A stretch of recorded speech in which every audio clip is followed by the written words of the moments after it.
Welcome to Understanding Perspectives. On this installment, I'm going to be talking about four views of hell. I'm going to start with what's come to be known as the traditional view, also known as eternal conscious torture and fire forever and ever. Um, because this is such a familiar view, I'm not going to spend much time on it. Basically, it's the conviction that God will torture the wicked forever and ever, and that they'll never get out. It's not for remediation. The only purpose is either to serve retribution or justice, depending on who you ask about it.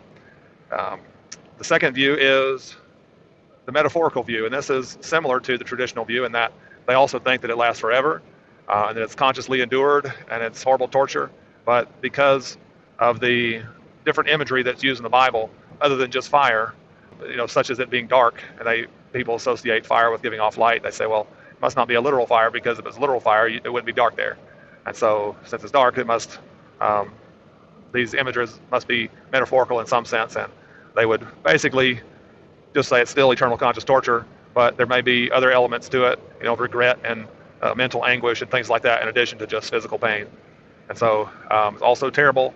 Actually, all the views of hell are terrible, but these two definitely, in my mind at least, worse than the other two. The third view I'm going to talk about is sometimes called annihilationism. Other people might refer to it as conditional immortality. This is the idea that the wicked will be ultimately destroyed.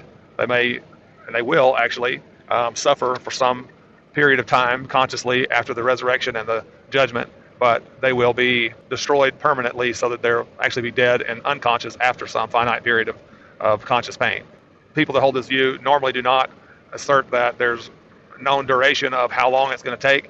Some might say that it's shorter for the people who didn't do as bad a sin, and somebody like Hitler might have to be there for a very long time before he's finally destroyed. But the end result of the punishment is that they'll be dead.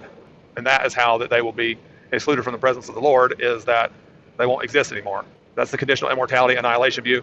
I will point out that the terminology of the annihilationism does give the idea that maybe people were inherently immortal from the start, and that they had to be annihilated in order to end their life. Whereas the terminology conditional immortality highlights the fact that humans, from this perspective at least, are inherently mortal, that they'll point to, I can't remember which of the Timothy's it's in, 1 Timothy 6, I think it says, something like God alone possesses immortality. And so they say, look, only God has immortality, and he gives it to people on the basis, as a gift, on the basis of their faith and trust and making Jesus their Lord. So this is a different, a nuance between the terminology that I thought would be worth pointing out. But people that would hold this view, probably most of them don't really care what you call it. Either of those names would be acceptable.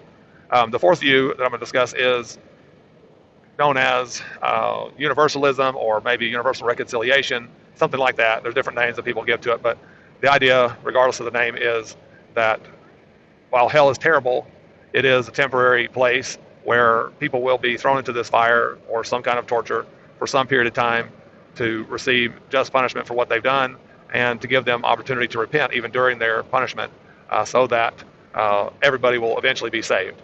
And so that's the universal view, as I understand it. There's also another idea that's connected to these that could fit into any of the four, and that is the idea of purgatory. Some people believe in purgatory. It's a Catholic idea mostly, but some Protestants believe it too. It's the idea that if we aren't sanctified fully during our life on the earth, that there's something that remains to be accomplished in us. And it takes serious the idea and the need for sanctification.